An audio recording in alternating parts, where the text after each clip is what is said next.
What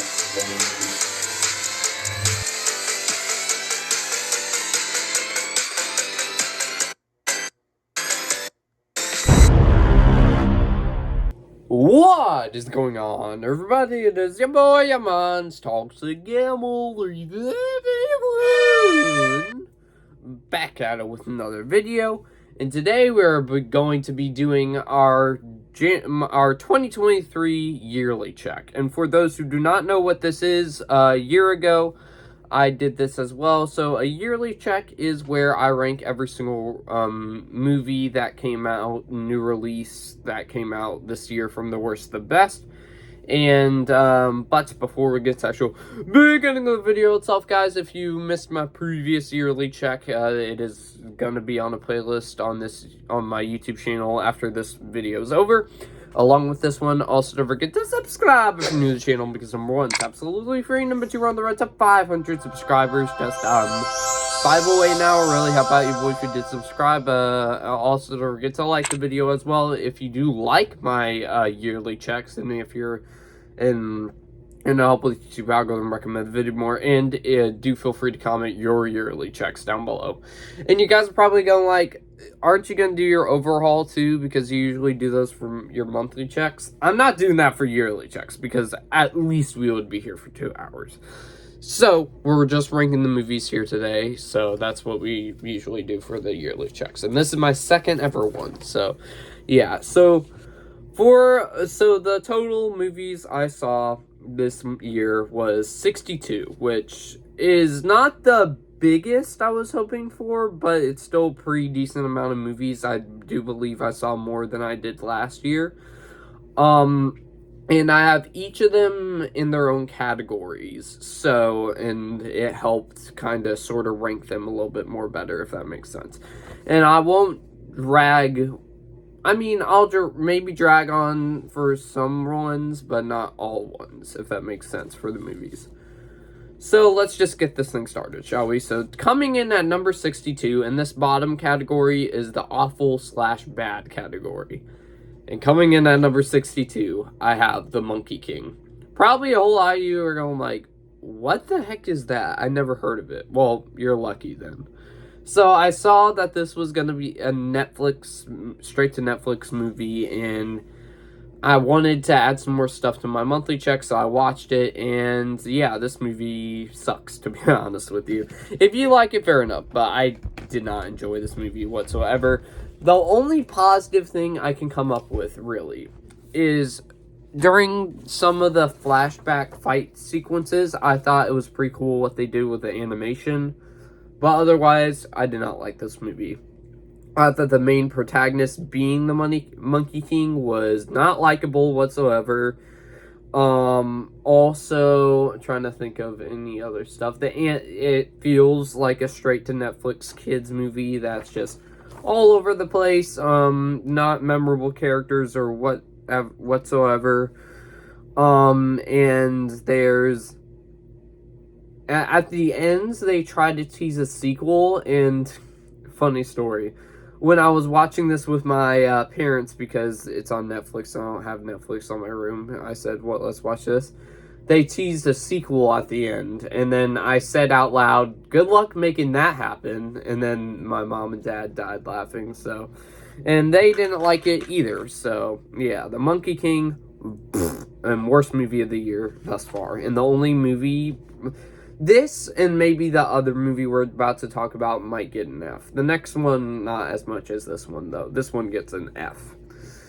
And then coming in at number 61, the other one in the awful/bad category, I would probably give this a D, maybe. And that is Hypnotic, which this was a good idea that was executed pretty badly. Where in the movie, it is basically there's this serial killer / thief and stuff, and he can mind control people and make them do stuff so he can get away with some certain crimes, which that sounds like a pretty good thriller and a good idea, but it is executed pretty horribly, and it focuses on this side story with Ben Affleck, which Ben Affleck and most of the actors in here do act pretty decently, I think. where he is looking for his daughter as well that he lost a few years back, and we get sidelined with that story, and we get kind of focused on the following the Hypnotiker, or whatever you want to call it, the Hypnotic.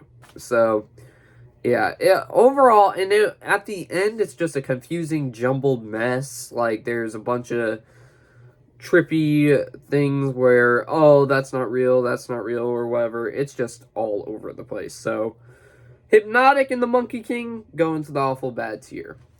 So those are the only two I would say are bad or awful. Now we move up to the meh tier, which they're not like awfully bad, they're just very meh movies, which I don't know if I'll ever rewatch them again because they're meh.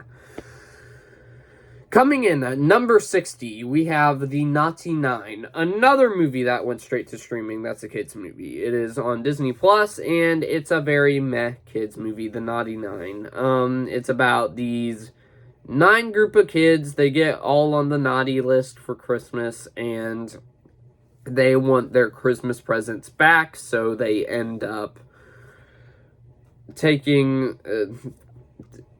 hiring this one person to take them to the North Pole and get their presents out of Santa's, like, dungeon or whatever to escape. And yeah, simple as that. I can't really say much, even though I watched this like 2 months ago. I don't remember much about it. So Naughty Nine was just very meh. It's fine if you want to show this to your kids. It's a fine movie. It's not the worst thing. It's not the best thing either. Definitely not the best thing. Excuse me, I just had to burp.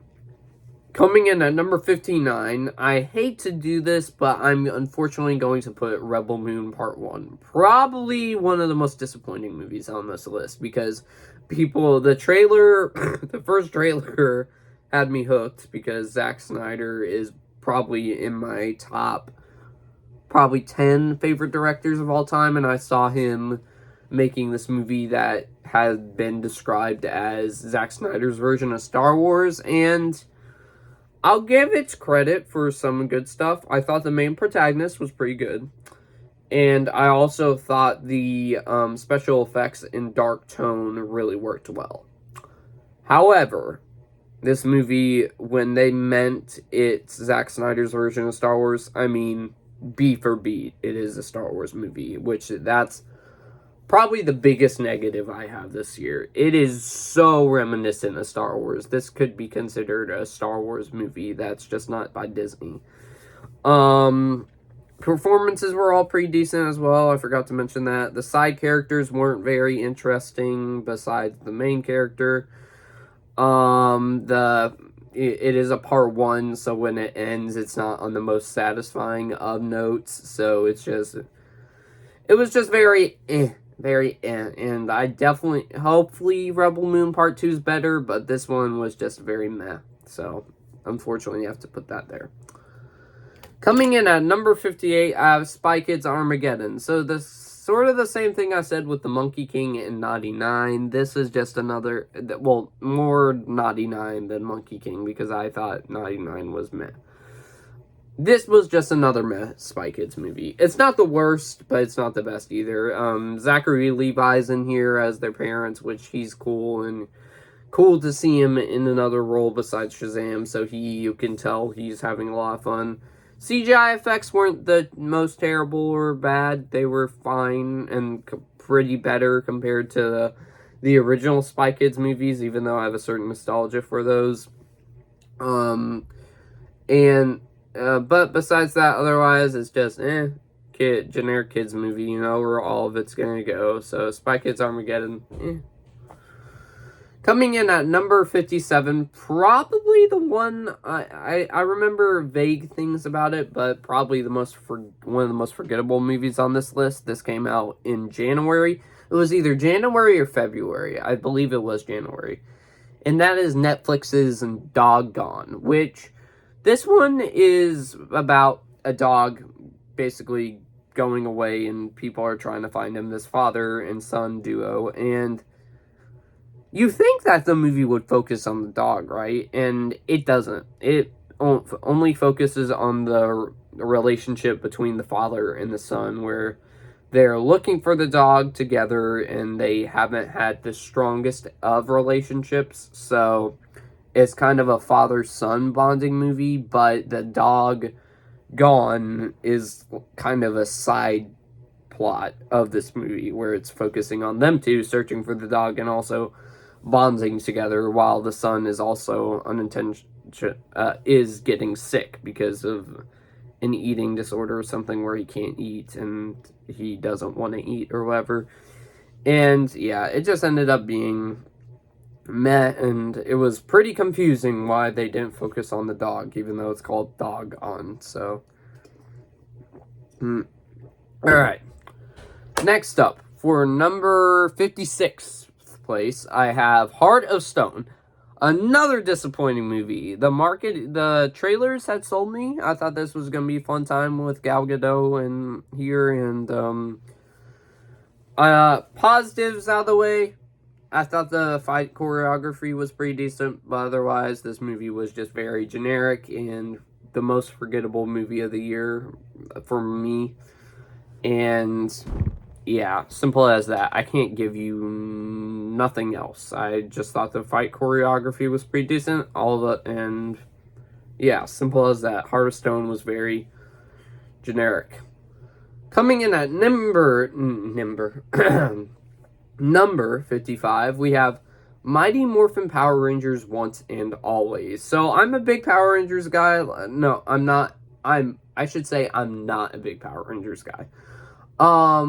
And this one was supposed to pay legacy to the Power Rangers of the past, with the old ones that aren't here anymore and the old ones that come back in this movie. And I think it does a pretty decent job of doing that, where it ends up paying tribute to the Power Rangers that are no longer here with us.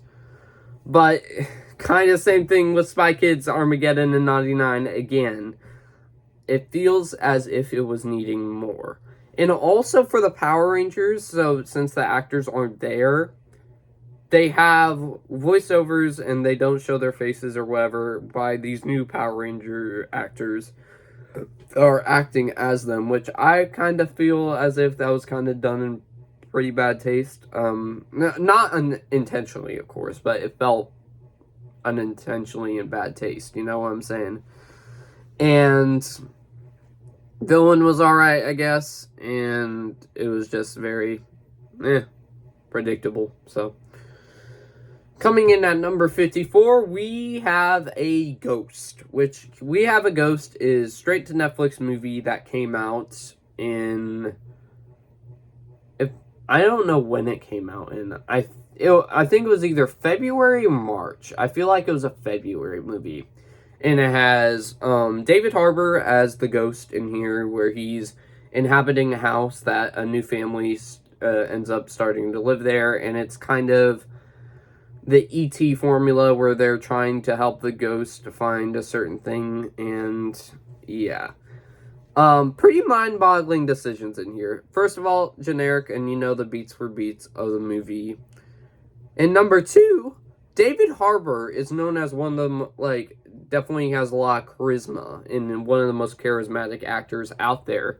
And when he speaks on screen. And in this one, he's mostly a silent role. He only talks once, and that's near the end, and they don't use him and make him talk or whatever.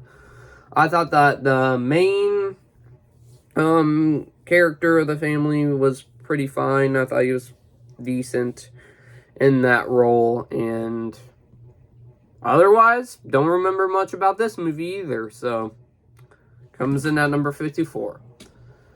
Now, coming in at number 53, the last meh movie. My dad's pretty disappointed in me, probably because I didn't put this at the awful bad category. And that is Asteroid City. Man, this also is probably in the most disappointing movies of the year. I mean, with a cast like this, it has Liev Schreiber, it has Jason Schwartz, it has Tom Hanks, Maya Hawke,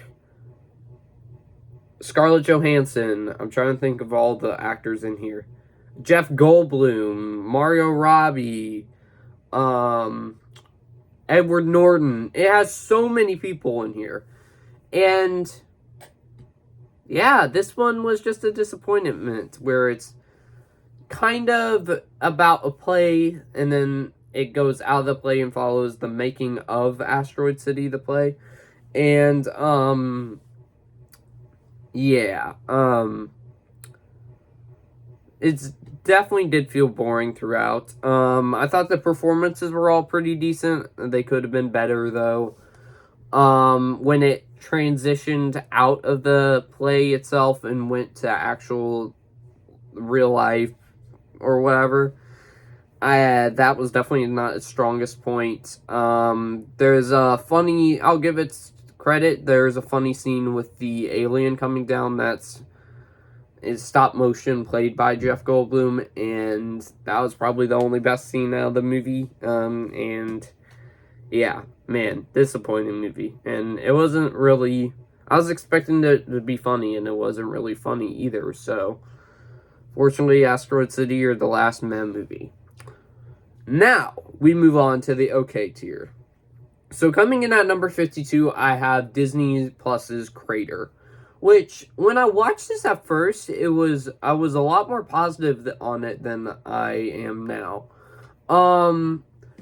Where, especially because towards the end, I'll explain the ending later, but it's out of the Disney, straight to Disney Plus stuff, I think it is definitely one of the better ones still, but that's not saying much, though. The CGI throughout's pretty okay. The plot's definitely something you've seen before. The kid actors were all pretty good in here. When they're it's about them basically leaving this home station on the moon and basically just exploring the moon and seeing what's all around this place and stuff, and about the bonding of friendship, which I think it succeeds at that. And towards the end of the movie, they have a sequence that's really, really, like, well done, and you're going like, wow, that shouldn't be in this type of movie, but it's still a great sequence where, I won't give away spoilers, but it could make you cry, maybe, if you get emotionally attracted to these characters. And, yeah, Crater was, okay. It was, okay. Motorcycle in the background, guys, don't mind that. I'll take a drink of water while it's going away. Alright, coming in at number 51, I have Next Goal Wins. Another disappointing movie. The comedy did make me laugh a lot of times during some certain sequences. Michael Fassbender does great in here, and I think this is the first time he's done more of a dramatic / comedy role in here. It takes place on the Isle of Samoa, which I think it does a great job with a lot of the Samoan culture. But otherwise, it's just another one of those underdog movies where you get you know what's gonna happen, basically. So it's fine. It's fine, but not any of the best movies of the year, that's for sure.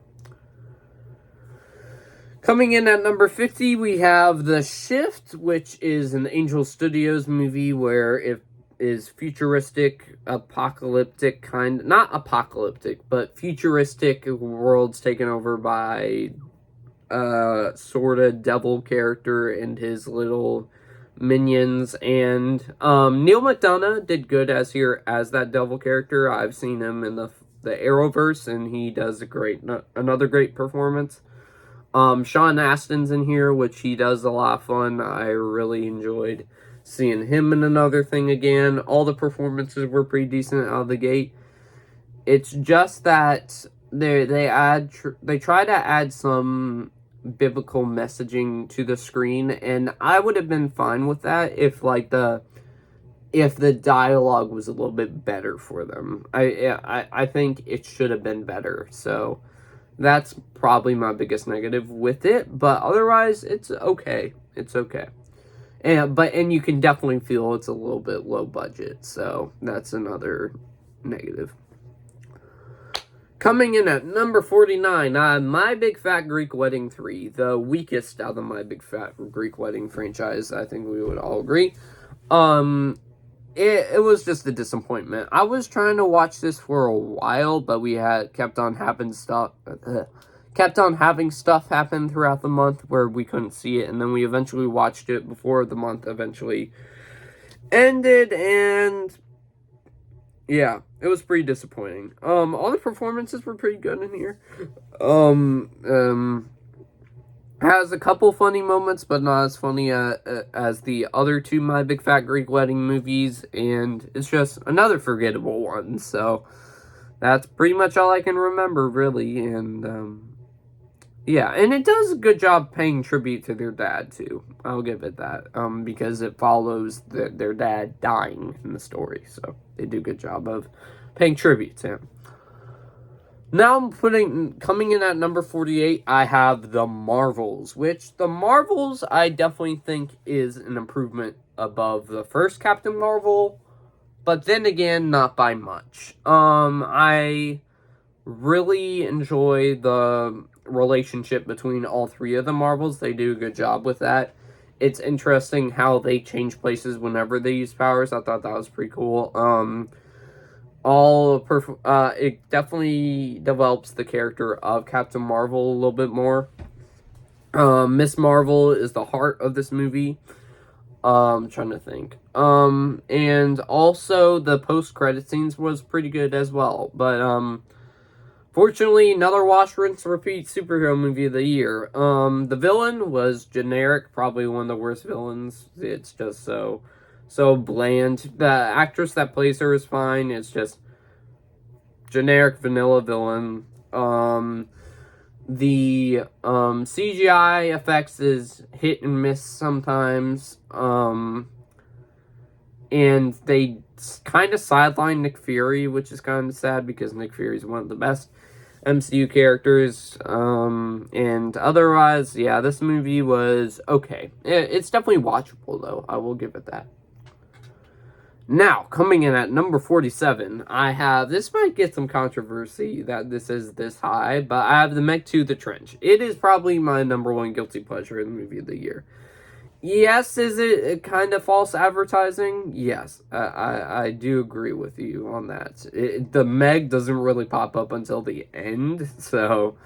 but I think it is interesting how they explore the underwater scenes with these different types of creatures and stuff, so you get to learn more about this Meg world. Yeah, you don't see the Megs until near the end of the last 10 minutes of the movie. It's the definition of probably a toxic goodness movie of the year. Jason Statham's pretty fun in here. You can tell everyone in here is having pretty stupid fun. And Meg 2: The Trench was fun, but I can understand if people will call it bad, so yeah. Coming in at number 46, I have the not the Meg 2: The Trench, sorry. Peter Pan and Wendy. This is definitely one of the better Disney Plus, not Disney Plus. Well, I mean, yeah, I do agree with that. One of the better Disney Plus, straight to Disney Plus things, and one of the better Disney live action remakes. However, sort of the same thing before I said with Crater, that isn't saying much. And Captain Marvel, with the Marvels and stuff. I think Jude Law as Captain Hook carried this movie. They add an interesting little arc with his character that I thought I definitely applauded them for going with, because that was definitely a different spin on Hook. There's a CGI there's a sequence with a CGI, the crocodile, the TikTok croc, I should say. And that is really well done as well. The CGI didn't look too bad.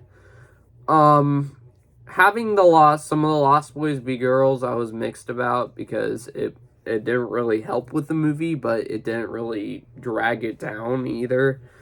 All the performances were pretty decent, but not as great as Jude Law was for Captain Hook. For Tinkerbell, they don't really use her well. She doesn't really talk until near the end. Well, I mean, I shouldn't say that because Tinkerbell doesn't talk. So, at least in the Peter Pan movies.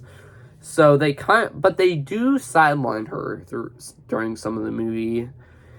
And yeah, the dynamic between Hook and Peter Pan was strong. So, that's probably the biggest positive I can think of. So, Peter Pan and Wendy, one of the better Disney Plus live action remakes and Disney Plus specials. I don't know why I said that twice, but hang on, take another drink of water. I really hate to do this, but this is my most disappointing movie of the year. No, it's up there. I wouldn't say most disappointing, but coming in at number 45, it kind of pains me to do this. Indiana Jones and the Dial of Destiny. For those who do not know, Indiana Jones is my favorite movie character of all time, and his first movie is my fourth favorite movie of all time, and I love the first trilogy. Kingdom of the Crystal Skull I'm not as high on. I think it's meh to okay now. This one, I think, is an improvement over Kingdom of the Crystal Skull. But again, that isn't saying much. The opening sequence of this movie is really cool. If this was just a straight to Disney Plus, like 20-minute short film of the beginning, that would be one of the best short films out there as an Indiana Jones fan. But when we eventually get to the present times with Indiana and his goddaughter, I didn't really find that stuff too interesting. The actual adventure they go on is fine, I guess, but it's not anywhere near the trilogy, the original trilogy. The villain in here, played by Mads Mikkelsen, he's a very talented actor, but they did not do good with his villain character. The de-aging we have not mastered yet. I think that shows out throughout the movie. Like, sometimes it looks good, but then sometimes it doesn't look good. And when it looks good, they have Harrison Ford do voiceovers or whatever, and you can tell it isn't the same Indiana Jones from that time, because Harrison Ford's a little older now, and his voice is a little bit different from back then, so you could tell it's not really working out that well.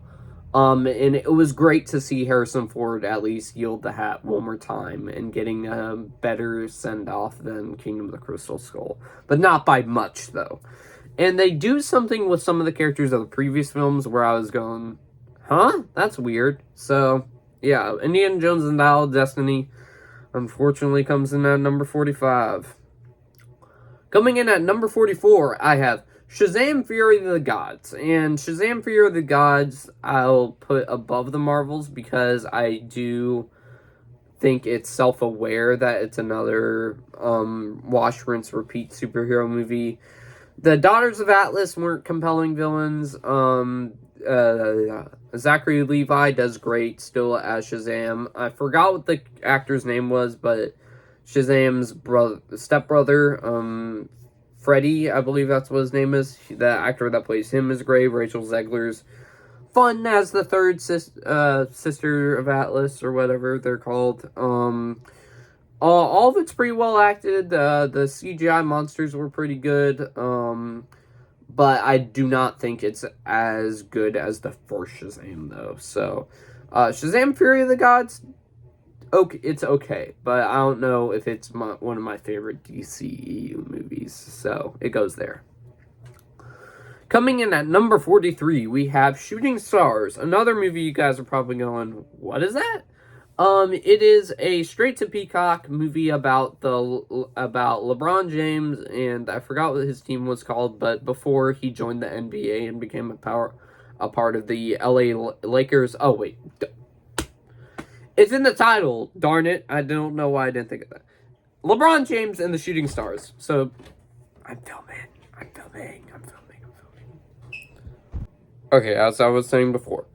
For third place, The Shooting Stars, which is based off LeBron James's basketball team before he joined the NBA and became a part of the LA Lakers.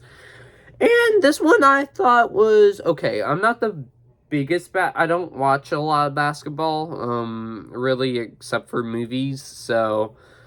But I do think that the main dude that played LeBron James was really good as a young LeBron James.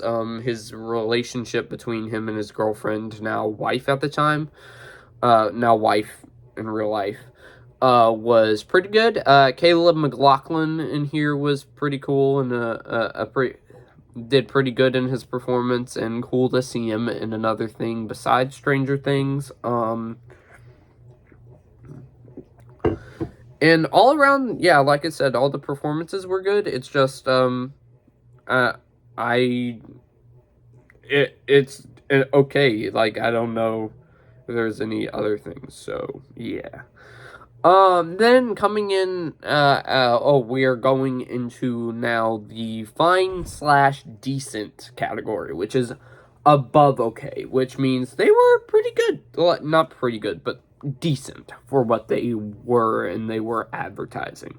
Which I know I might have some hot takes on here. Hang on, guys. I gotta shut my window because my dad said to, so.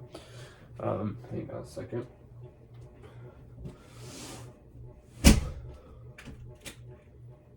Okay.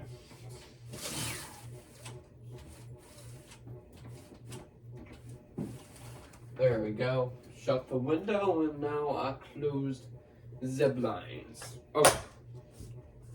Back into it. Coming in at number... I gotta do... Wait. So, 42. Ant-Man and the Wasp: Quantumania. I do not believe that this deserves to be the lowest rated Rotten Tomatoes scores for an MCU movie, because I personally had a little bit of fun with this one. I had a lot of fun with it. I thought that the quantum realm was very interesting, and it was cool how they further explored it more. Bill Murray has a fun cameo in here as, I forgot what the character's name was, but it was a fun cameo. Kang in here, even though Jonathan Majors got sentenced, he did phenomenal as Kang in here, probably the best part of the movie. And unfortunately, looks like we'll not see Kang the Conqueror in the MCU again, at least played by Jonathan Majors, because I thought he was pretty good in here. Scotland, the humor was hit or miss sometimes. I think most of it was pretty funny because it's Ant-Man's humor, so that was pretty funny. MODOK in here was pretty hilarious and goofy, otherwise, CGI effects, are both good and bad at some certain times. And I would say it's my second favorite out of the Ant-Man trilogy. And yeah, simple as that. I can't really think of any other things because it's been a while since I've seen it, because this came out in February, I believe, so yeah, quite a while back. Now, coming in at number 41, we have A Knock at the Cabin, which is M. Night Shyamalan's most recent movie. And A Knock at the Cabin was good. The performances were all pretty great, especially Dave Bautista. He's proved that in my personal opinion, he's proved that he's the best wrestler turned actor out of, like, him, The Rock, and John Cena. He's definitely the best with this performance. Rupert Grint's in here, Ron Weasley himself from the Harry Potter movies. He does good, too, for the minimum time he's on screen. The other two were pretty good as well, that were part of the Knock at the Cabin group. And I do think it's in the main family you do root for and care about them, and you don't want them to die. You definitely do care about them. The gore was pretty decent, even though it wasn't very graphic gore, like impressive graphic gore. It's just decent gore. And it does include a very interesting plotline, and it asks you the question, Would you kill a family member if it depend if the whole entire world was at fate, if that was the only way to do it, you know what I'm saying? So, the ending wasn't the most satisfying of notes, but it was a somewhat solid end to the movie. It's not near one of M. Night Shyamalan's worst, and it's not near M. Night Shyamalan's one of his best. But otherwise, the movie was very solid. I enjoyed Knock at the Cabin. I was definitely entertained. Coming in at number 40, another movie you guys are going, what is this? The Wonderful Story of Henry Sugar, which is based off a Roald Dahl story, and it's a 45-minute short film that was added straight to Netflix, and Benedict Cumberbatch is in it. It's done by Wes Anderson after he did after he did Asteroid City. Where did West Side Story come from? I do not know. But he did this one. And as a 45-minute short film, if you have 45 minutes of your day, why not watch it, you know?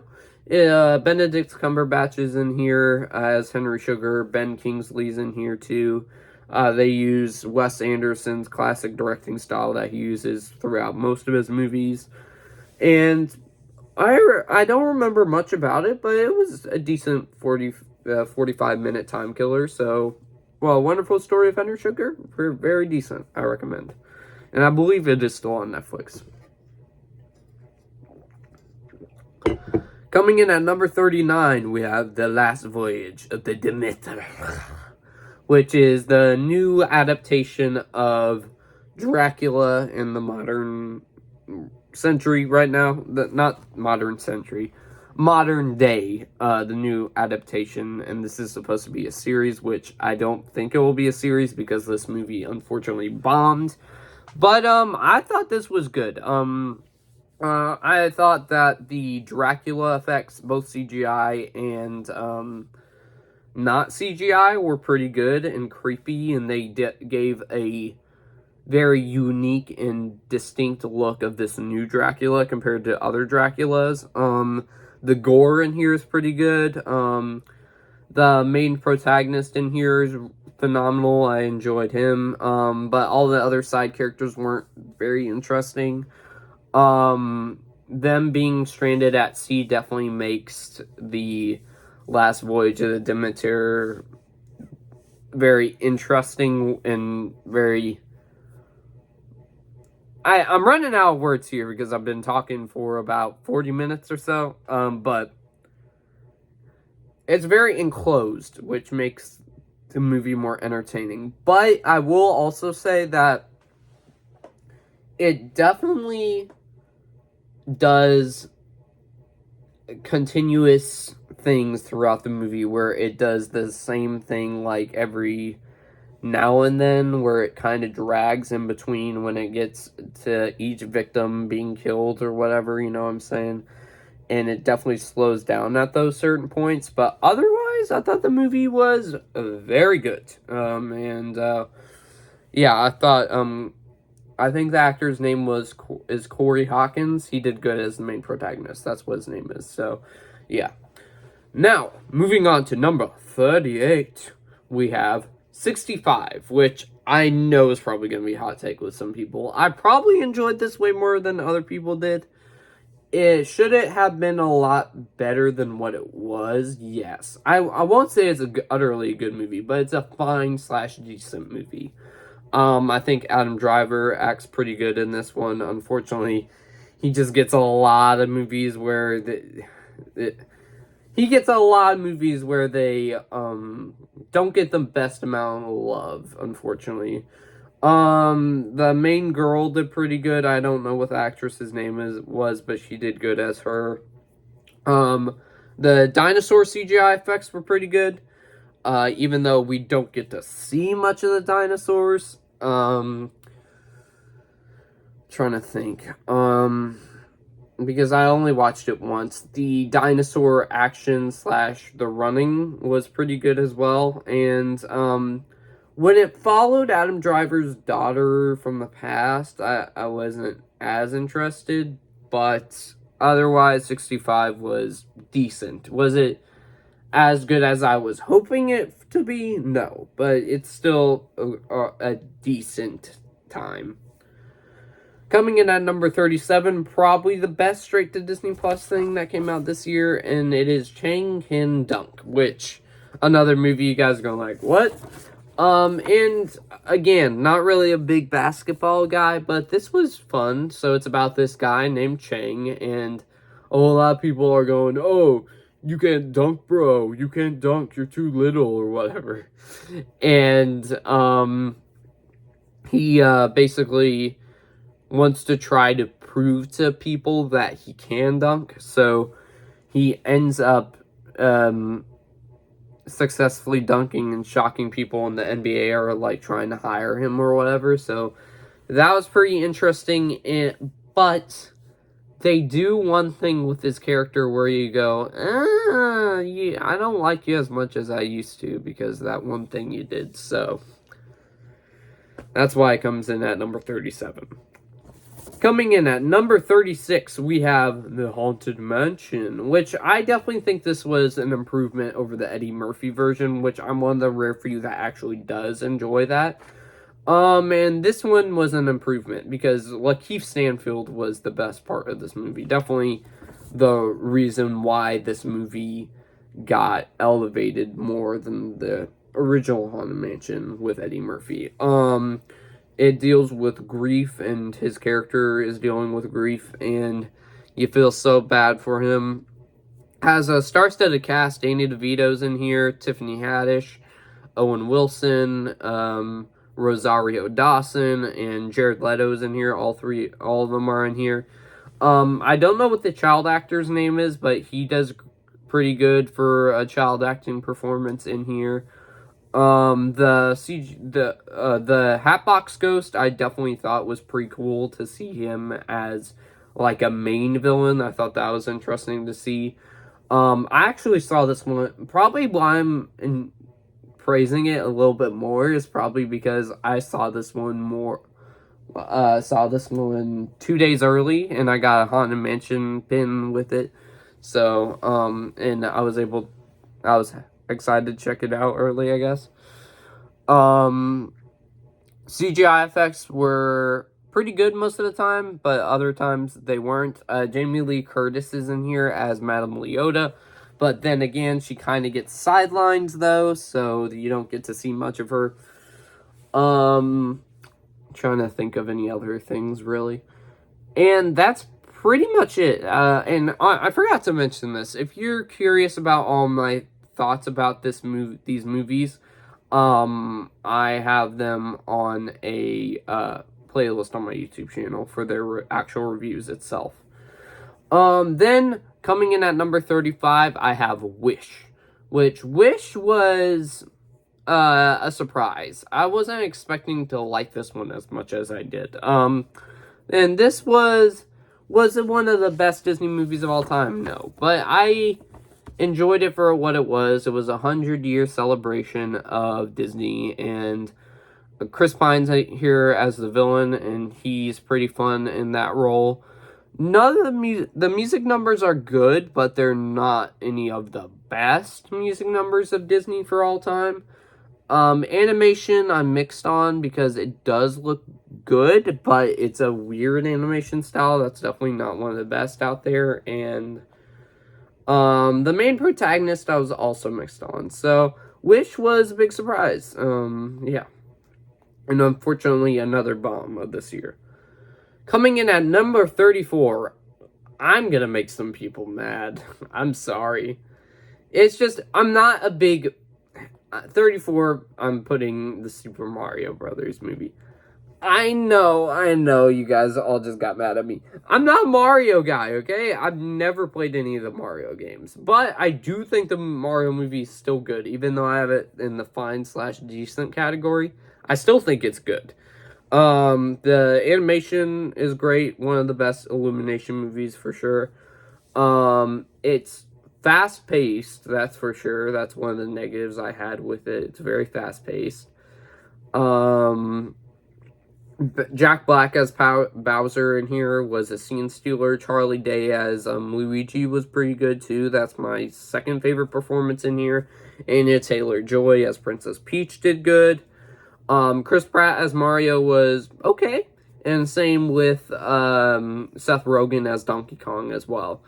The video game references were pretty good. And I definitely knew that this was going to make $1 billion when I saw it, because I knew a lot of Mario fans were going to love it. So, yeah, and it's very fast-paced, so, and it's made for kids, so that makes sense why it is fast-paced. So, Super Mario Brothers movie is very good. I approve of it. Coming in at number 33, we have the biopic about Flamin' Hot Cheetos, Flamin' Hot, and I had no idea what I was gonna experience with this movie, and this movie was actually a lot of fun. I was actually expecting this to be a comedy, and it has a lot more drama than I thought it was gonna have. It has a lot of serious moments where it deals with the struggles of the Mexican people back then, and yeah, it has a lot more dramatic themes than I thought it would. It's interesting how this came about, because there's plenty of different viewpoints about who made Flamin' Hot Cheetos, and it's interesting how Disney / 20th Century Fox explores it. So, Flamin' Hot comes in at number 33, so Flamin' Hot was fun.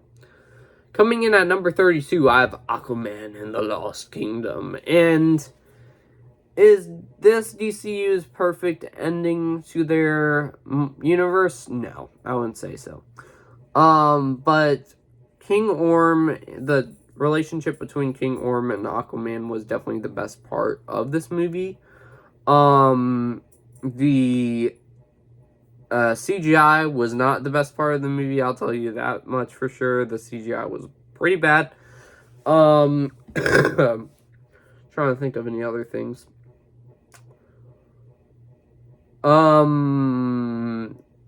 The Black Manta stuff I was mixed on. I thought he was overall cool, but they just make him a puppet for another massive villain that comes in at the end, where they just wipe him out easily, so that's unfortunate. I was really hoping for Black Manta to be the main villain, but didn't end up happening.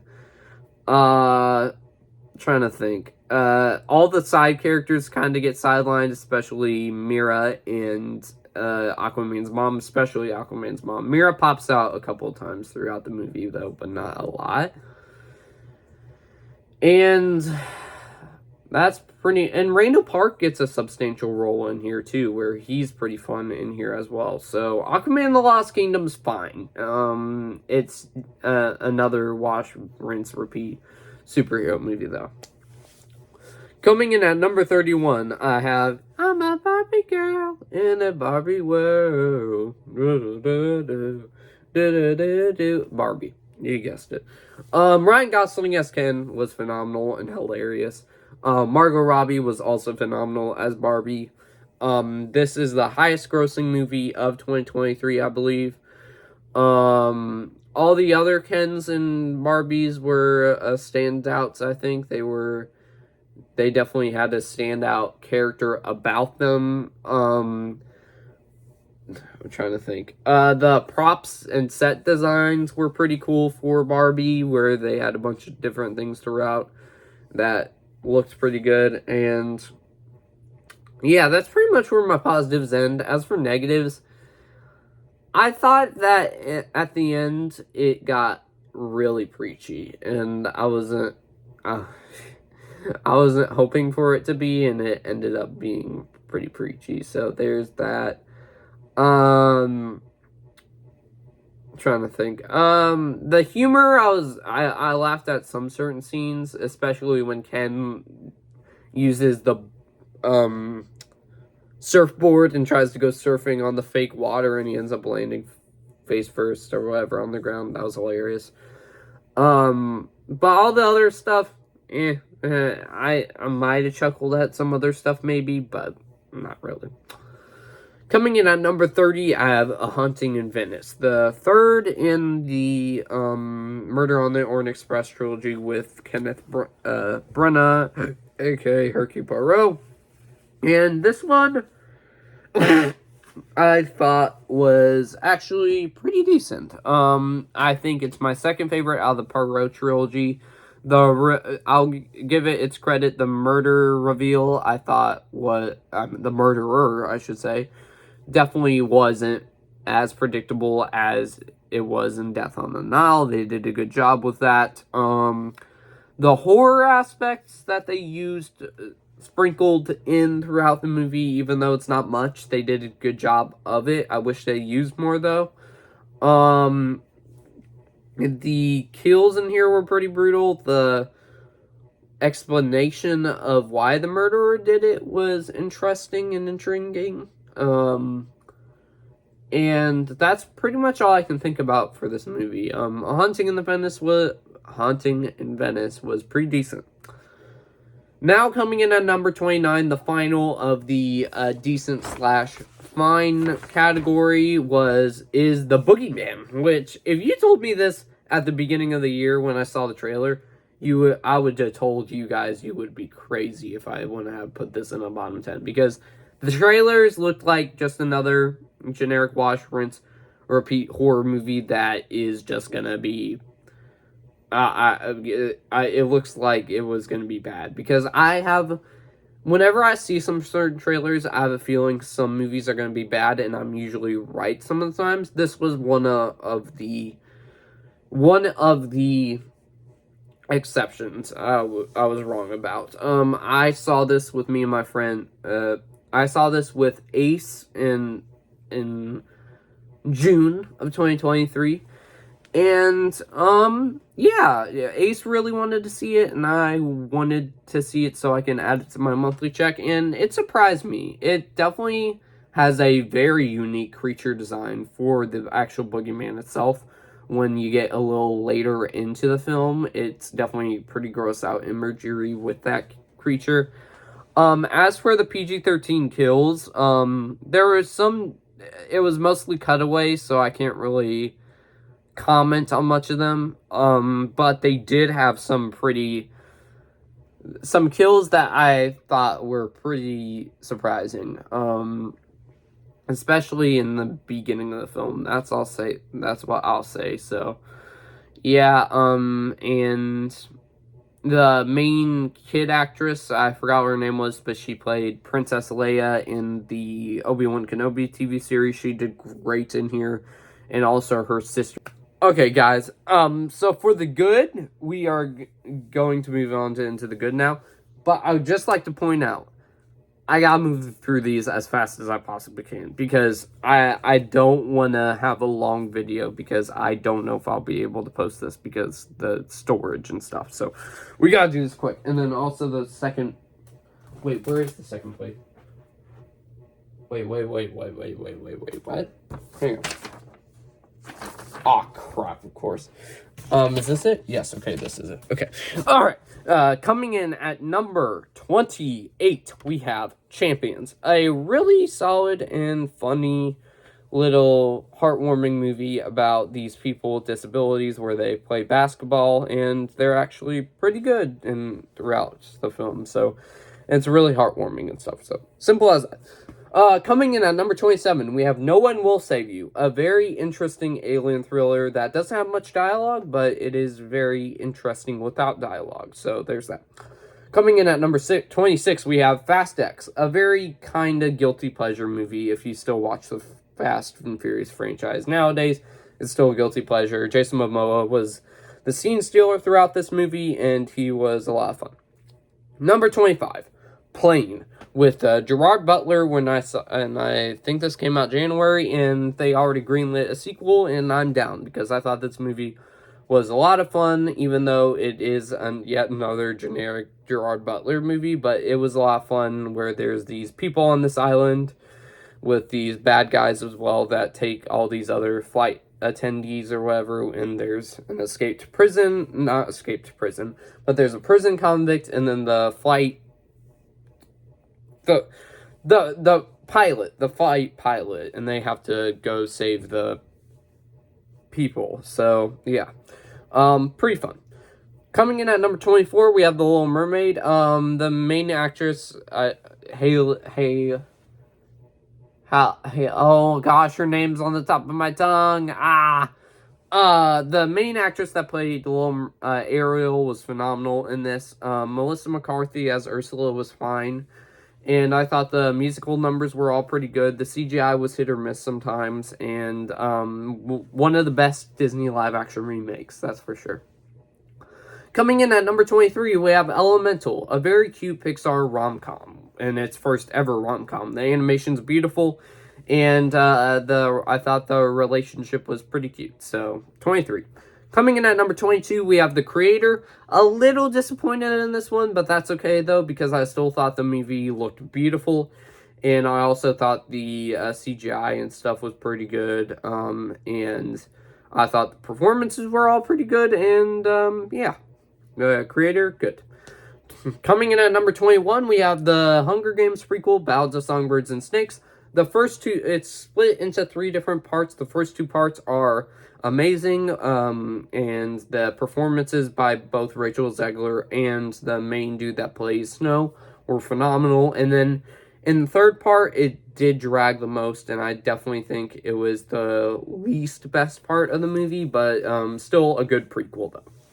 Coming in at number 20, we have Megan. Megan was another guilty pleasure movie where you could tell it's very cheesy, but you have a lot of fun with it. And they're making a franchise out of this, so I'm down after this one.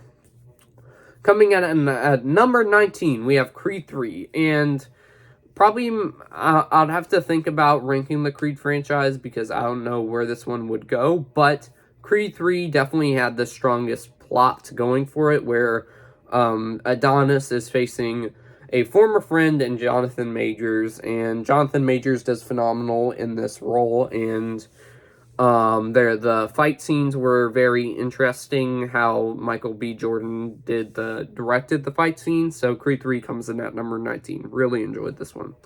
Coming in at number 18, we have Transformers Rise of the Beasts. I enjoyed this one way more than other people did, but I thought this was the Transformers movie that put the Autobots front and center, which I've been asking for a while. The human characters weren't the most interesting, except for the main character. I thought he was pretty interesting. The actual fight scenes between the Autobots was really cool, and this is my third favorite out of the Transformers franchise. Coming in at number 17, Scream 6. If you had asked me earlier in this year, this would probably be near the top 10 of my list. But as time has aged, I did not like that third act in the final reveal, but everything before that, though, I thought was phenomenal and definitely one of the best Scream sequels out there. Coming in at number 16, we have another video game movie in Five Nights at Freddy's. I'm a big Five Nights at Freddy's fan, and this was what I was expecting it to be, a good time at the theaters. Is it one of the best movies of the year? No. Is it one of the worst movies of the year? Heck to the no. Matthew Lillard in here as William Afton was a lot of fun. Josh Hutcherson was great as Mike, and Piper Rubio was great as Abby. Also, the animatronics for the Five Nights at Freddy's were great throughout the movie. And, if we're talking about negatives, I thought Josh Hutcherson's sibling storyline wasn't kind of drawn away from the main story of FNAF, but I still overall enjoyed the movie. Coming in at number 15, we have Blue Beetle, a really good surprise DC EU movie, or it's going to be in the DCU. Zolo Marijuana does phenomenal as Blue Beetle. The family aspect is amazing. The fight scenes are pretty good, and also the CGI is pretty good too compared to other DCEU movies we got this year. The villains weren't good, and it definitely has some familiarity to it, but Blue Beetle is very solid. Coming in at number 14, we have The Flash, which I know might be controversial, but I'll put it here. Because I think that definitely the biggest negative is the CGI. The CGI is pretty crap for this, even though it's a good movie, I think. The cameo at the end wasn't very good. And also the final act was weird. But otherwise, I enjoyed Ezra Miller as Flash, even though he's kind of a whack job in Hollywood nowadays. Michael Keaton as Batman, it was great to see him back. He's my second favorite Batman besides Robert Pattinson, so great to see him back in action. And Sasha Calle as Supergirl was really good. Okay, gotta take a drink of water. And I also liked the time travel storyline where they mixed that with the Flashpoint storyline. Coming in at number 13, and I believe this is the final good movie on here, and that is Wonka. Wonka was a huge surprise. I'm sad I didn't get to see it as earlier than I did see it, but Timothée Chalamet as Wonka was very charming and might be my favorite version of Wonka, even though Willy Wonka and the Chocolate Factory I do think is better than this movie. The Oompa Loompa, Hugh Grant playing the Oompa Loompa was a lot of fun.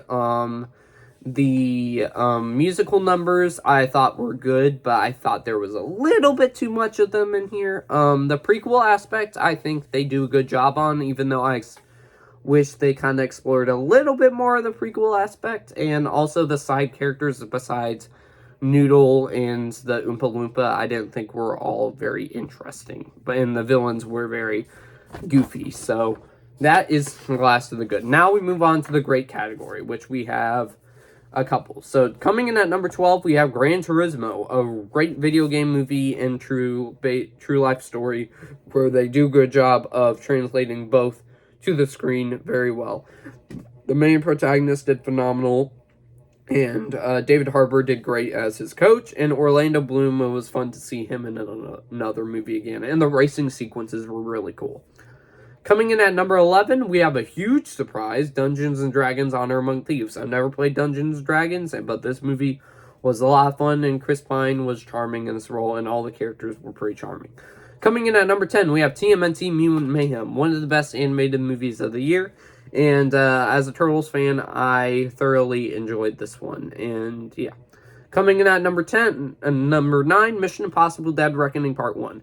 If you would have asked me before when I saw this, I would have said this was my favorite movie of the year. As of right now, it isn't, but Mission Impossible Dead Reckoning Part 1 was really good. Crazy stunts. Tom Cruise continues to outdo himself every single time. The AI aspect was a little bit repetitive, but they use it in a good way, I think, and definitely one of the better ways throughout the movies. And, yeah, the action scenes were, of course, great. Coming in at number 8, we have Missing, a huge surprise as well, where it's all filmed on a laptop. The main actress is phenomenal. And the only negative I have is I thought that the reveal near the end was pretty predictable. I guessed it almost 5 minutes into the movie. Coming in at number 7, we have Killers of the Flower Moon. Biggest negative, let's just get it out of the way. This is way too long. Does not need to be 3.5 hours long. But I think that all the performances in here are phenomenal. Leonardo DiCaprio definitely deserves an Oscar. So does Robert De Niro, and so does Lily Gladstone. I believe that's where her name is in Killers of the Flower Moon. The one that plays Leonardo DiCaprio's wife in the movie, she definitely deserves an Oscar too. And beautifully made and tragic story that's very well executed respectively. Coming in at number 6, we have Spider-Man Across the Spider-Verse. I know this might be a hot take that it's not at my number 1, but I still think it's a great movie, though. And it's definitely a treat to all Spider-Man fans and has lots of Easter eggs for the fans. Now, going into the top 5 people, the best of the best. We made it. Coming in at number 5, we had John Wick Chapter 4. One of the best action movies of the year and one of the best action scenes I've ever seen. With that staircase scene, Keanu Reeves does the best he's ever done as John Wick, and easily the best out of the 4 John Wick movies. Just doesn't reach my number 1, even though it reached my top 30 favorite movies of all time, which now I probably would change. Coming in at number 4, we have Extraction 2 with Chris Hemsworth. I wasn't the biggest fan of the first Extraction. I thought it was good, but not great. But this one is a best of the best movie. I thought it was really good. Chris Hemsworth does phenomenal. I thought it has one of the best one-take action sequences throughout all the movies. The action was really great, and can't wait for Extraction 3 whenever that comes out. Coming in at number 3, we have Guardians of the Galaxy Volume 3. A phenomenal send-off to the Guardians, and a great way to end their arcs, all of their arcs. And Rocket is one of the best MCU characters after this movie. Coming in at number 2, we have Godzilla Minus One. A huge surprise, and easily the best Godzilla movie I've ever seen. The CGI effects are great. Like, America, take notes. Like, copy off of Japan, bro, because they're doing great with that. And supposedly this is supposed to be a part of a cinematic universe, so I'm down. Sign me up. But coming in at number 1, The Iron Claw. The Iron Claw is the best movie of the year. As a huge wrestling fan, I appreciated all the Easter eggs, and they handled the Von Erich tragedies very respectfully. All the performances were great. Zac Efron needs to be nominated for the Oscars because he does phenomenal in here as Kevin. I forgot what the dude's name was that plays Carrie, but he does great too. He should get Best Supporting Actor. The dad as well should get nominated, and this movie was just utterly phenomenal. I had to zoom by those quick so I can actually upload this video, so hopefully you guys are okay with that. But I hope y'all enjoyed this 2023 yearly check. Don't forget to subscribe if you're new to the channel, because number 1, it's absolutely free. Number 2, around there with 500 subscribers, just 5 away now. Really help out you boys if you did subscribe. Also, if you missed my previous talks and movie, previous yearly check, I have them on a playlist on my YouTube channel. If you like, check that out. Also, don't forget to like the video if you do like my yearly checks, because let me know that you do like them, and it will help with YouTube algorithm recommend the video more. Don't forget to ring the bell for all notifications from occasional upload, because we do multiple uploads here on the channel every single day. I also do share the video, because also, man, we got some more people join that toxic. And do feel free to comment your yearly checks down below. But with that being said, guys, I'll see y'all next one, everybody.